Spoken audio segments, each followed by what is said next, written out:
Guys આપણે last વિડીયોમાં જોયું હતું ઓડિટ પહેલાંની તૈયારી કે ઓડિટરે કઈ કઈ તૈયારી કરવી જોઈએ ઓડિટ કાર્ય કરતા પહેલાં. હવે આપણે જોઈશું ઓડિટ કાર્યની તૈયારી.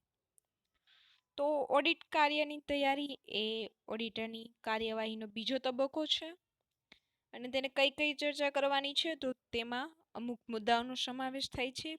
પહેલો મુદ્દો છે કાર્યવહેંચણી. તો સૌથી પહેલા ઓડિટરે પોતાને જે કાર્ય કરવાનું છે, પોતાની નીચે જે અધિકારીઓ છે, સિનિયર ક્લાર્ક હોય, જુનિયર ક્લાર્ક હોય, અન્ય અધિકારીઓ હોય, તેમની લાયકાત છે, જ્ઞાન, તાલીમ અને અનુભવના આધારે તેમને કાર્યની સોંપણી કરવાની હોય છે, વહેંચણી કરવાની હોય છે. સિનિયર ક્લાર્કને તે અગત્યની, ગુનેવાળી અને ટેકનિકલ સ્વરૂપની તપાસ આપી શકે છે, જ્યારે જુનિયર ક્લાર્કને તે સામાન્ય, સરળ અને સાદી કામગીરી આપે છે. જુનિયર ક્લાર્ક છે તેને સિનિયર ક્લાર્કની નીચે રહીને કાર્ય કરવાનું રહે છે.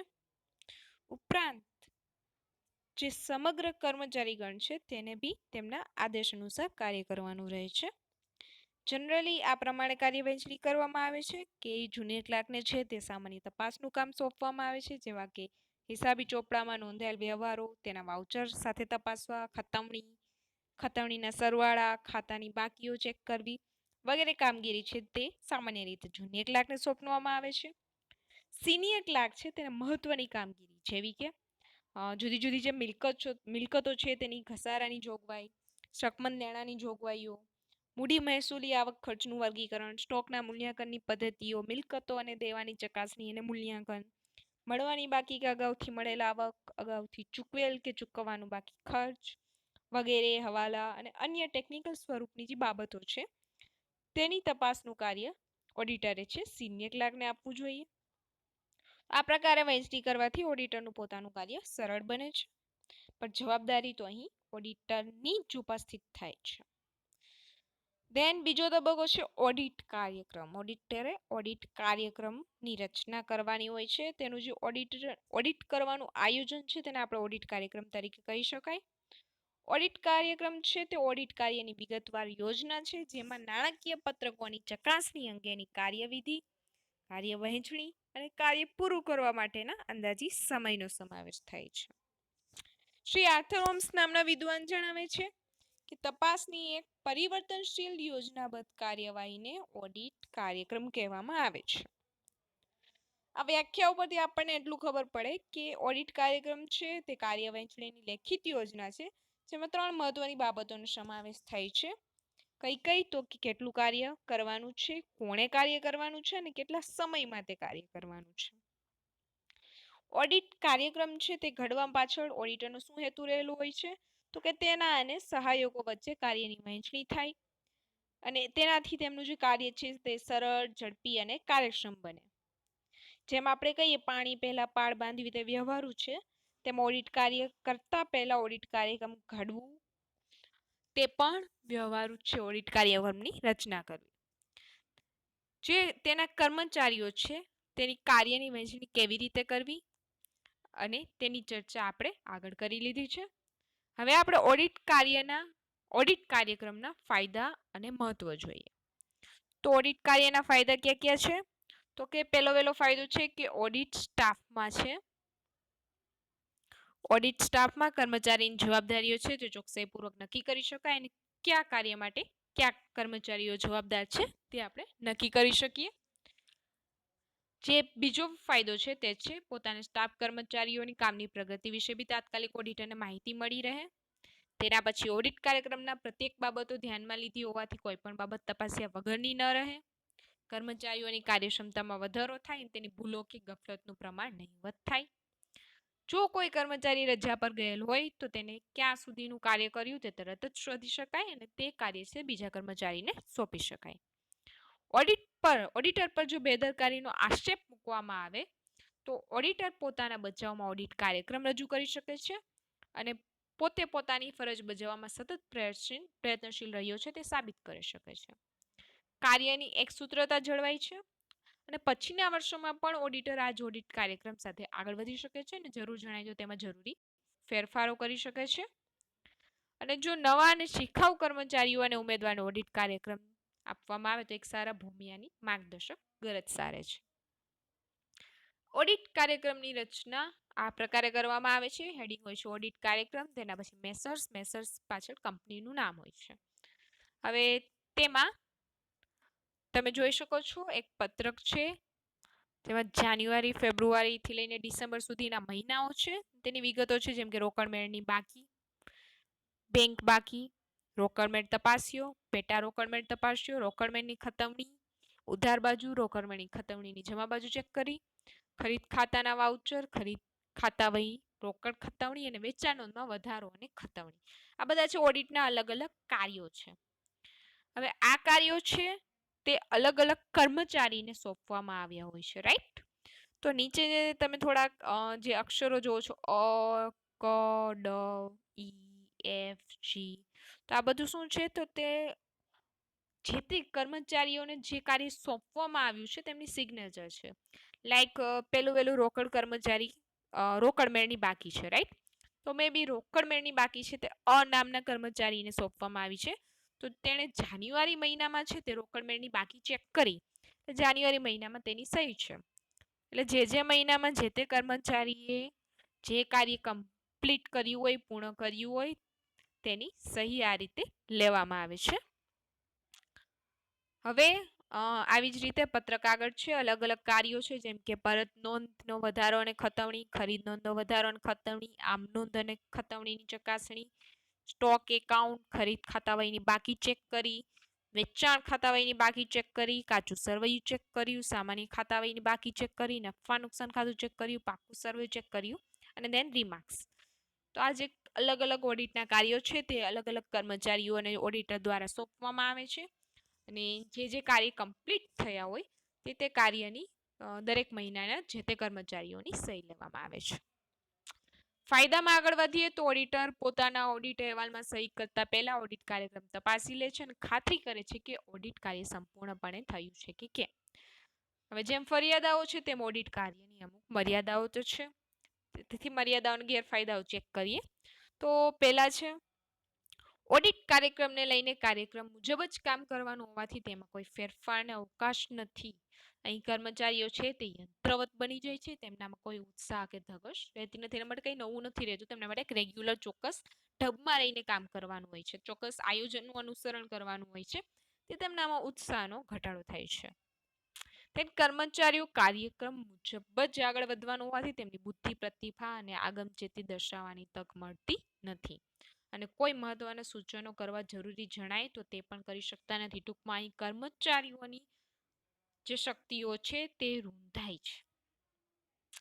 પછી છે ગમે તેટલી ઝીણવટભરી રીતે ઓડિટ કાર્યક્રમ ઘડવામાં આવ્યો હોય તો પણ એ મુશ્કેલ છે કે દરેક વિગતોનો સમાવેશ થાય જ, અને ઓડિટ કાર્યક્રમમાં સુધારા વધારાને પણ અવકાશ થતો નથી હોતો. આપણો અનુભવ હોય કે આપણે ગમે તેટલું ભેગું કરવા જઈએ તો બી કંઈક ને કંઈક તો રહી જ જાય. તો સેમ મેથડ ઓડિટ કાર્યક્રમને પણ લાગુ પડે છે. પ્લસ ઓડિટ કાર્યક્રમ ઘડી લીધા પછી તેમાં સુધારા વધારા કરી શકાતા નથી, તો તેની એક મર્યાદા છે. પ્રત્યેક ધંધાની વિશિષ્ટ અને વિવિધ લાક્ષણિકતા હોવાથી એક જ પ્રકારનો ઓડિટ કાર્યક્રમ પ્રત્યેક ધંધા માટે યોજી શકાય નહીં. ઓડિટ કાર્યક્રમના ઓઠા હેઠળ કોઈવાર બેદરકાર કે અણઘડ ઓડિટરને પોતાની નબળાઈઓ અને ખામીઓ છુપાવે છે, અને નાના એકમો માટે ઓડિટ કાર્યક્રમ જરૂરી નથી, એટલે કે તેવા ધંધાઓનો ઓડિટ કાર્યક્રમમાં ફાયદાઓ પ્રાપ્ત થયા નથી. હવે આ ફાયદાઓ અને ગેરફાયદાઓ બંનેને અનુલક્ષીને જે ઓડિટર છે તે અમુક સાવચેતીઓ રાખી શકે છે, જેથી કરીને ગેરફાયદાઓનું પ્રમાણ છે તે ઘટાડી શકાય. તો કઈ સાવચેતીઓ રાખી શકાય? તો ઓડિટ કાર્યક્રમને બે વિભાગમાં વહેંચી દેવો જોઈએ. તો દરેક પ્રકારના ઓડિટ માટે સામાન્ય અને ખાસ પ્રકારના ઓડિટ માટે વિશિષ્ટ. દેન પોતાના કર્મચારી સાથે ચર્ચા વિચારણા કરી તેમની લાયકાત, જ્ઞાન, તાલીમ, અનુભવને લક્ષ્યમાં લઈ કાર્યની વહેંચણી કરવી જોઈએ. ઓડિટ કાર્યક્રમ છે તે જડ ન હોતા પરિવર્તનશીલ હોવો જોઈએ, તેમાં સુધારા વધારાને અવકાશ હોવો જોઈએ. An audit program to be serviceable must be elastic.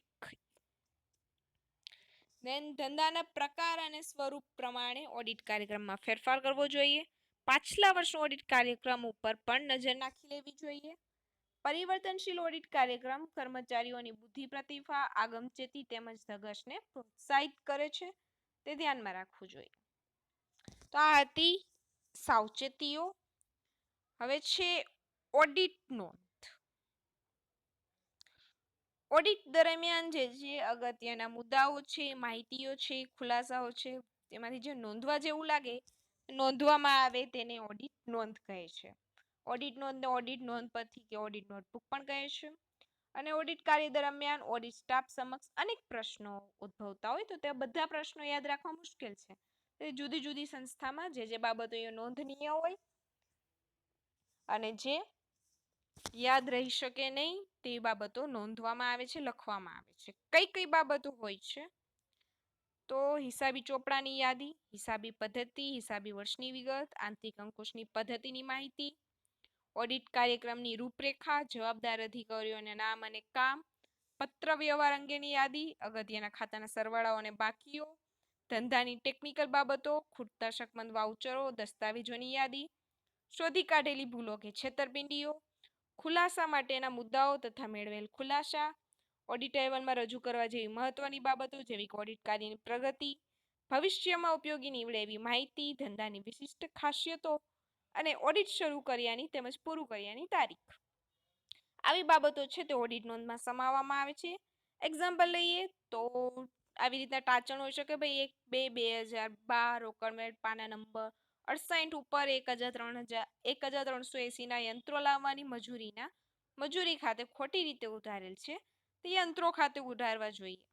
તારીખ 2/3/2012 રોકડમેળ પાના નંબર 74 ઉપર દર્શાવેલ 1431નું વાઉચર જે રકમ શબ્દો અને આંકડામાં અલગ અલગ છે તથા તારીખ 4/5/2012નું 1840નું વાઉચર મળતું નથી. આ રીતે આપણે ઓડિટ નોંધ કરવામાં આવે છે.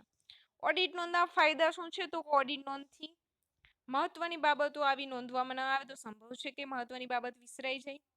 ઓડિટ નોંધ ઉપરથી ઓડિટરની અને તેના કર્મચારીની બુદ્ધિશક્તિ અને કાર્યક્ષમતાનું માપ નીકળે.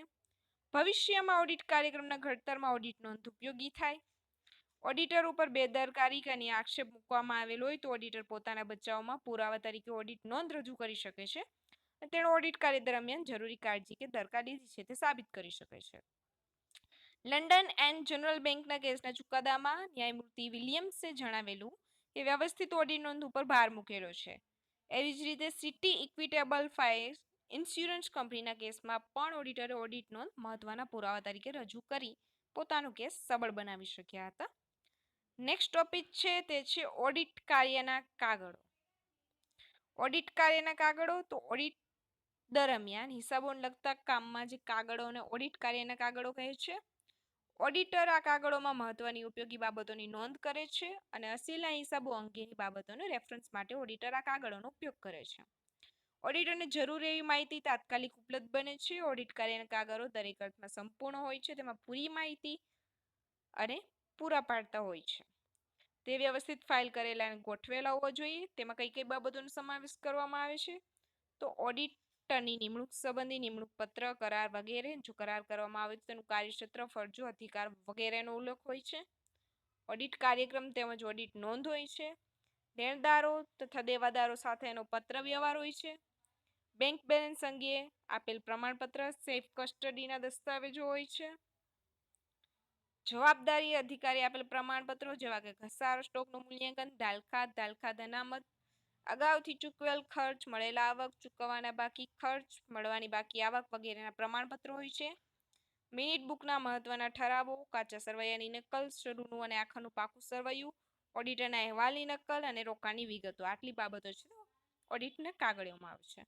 હવે ઓડિટ કાર્યના જે કાગળો છે તેની માલિકી અંગેની સ્પષ્ટતા કરીએ તો ઓડિટ કાર્યના કાગળોની ગણના ખાનગી કાગળો તરીકે કરવામાં આવે છે. તે આપણે કોઈને બતાવી શકાય નહીં તો તેનો ગેરઉપયોગ થવાની શક્યતા રહે. તેને સલામત સ્થળે રાખવામાં આવે છે. કાગળોની માલિકી કોની ગણવી, ઓડિટરની કે અસીલની, તે અંગે વિવાદાસ્પદ પ્રશ્ન છે. એક પ્રકારની દલીલ એવી છે કે ઓડિટર અસીલનું એજન્ટ છે. ઓડિટ કાર્યના કાગળોનું અસ્તિત્વ એ અસીલના હિસાબો ચોપડાના ઓડિટ સ્વરૂપ છે. ઓડિટરના કાગળો ઉપર જો કોઈ લિયન હોતું નથી માટે ઓડિટના કાર્યના કાગળો છે તે અસીલની માલિકી ના ગણવા જોઈએ.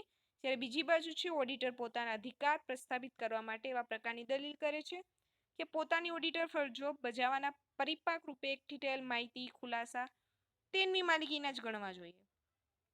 ભવિષ્યમાં તેમના પર જો ફરજો કે ઉપેક્ષા વૃત્તિ કે બેદરકારી દર્શાવવાનો આક્ષેપ થાય તો પોતાના બચાવમાં કાગળો રજૂ કરી શકે છે. તો ઓડિટ કાર્યના કાગળોની માલિકી ઓડિટરની જ ગણવી જોઈએ. ઇંગ્લેન્ડના સોકોકિન્સ્કે વર્સિસ બ્રાઇટ ગ્રામ એન્ડ કંપનીના કેસમાં અને લંડનના ચાન્ટ્રી માર્ટિન એન્ડ કંપની વર્સિસ માર્ટિનના કેસમાં પ્રશ્ન ઉદ્ભવેલો.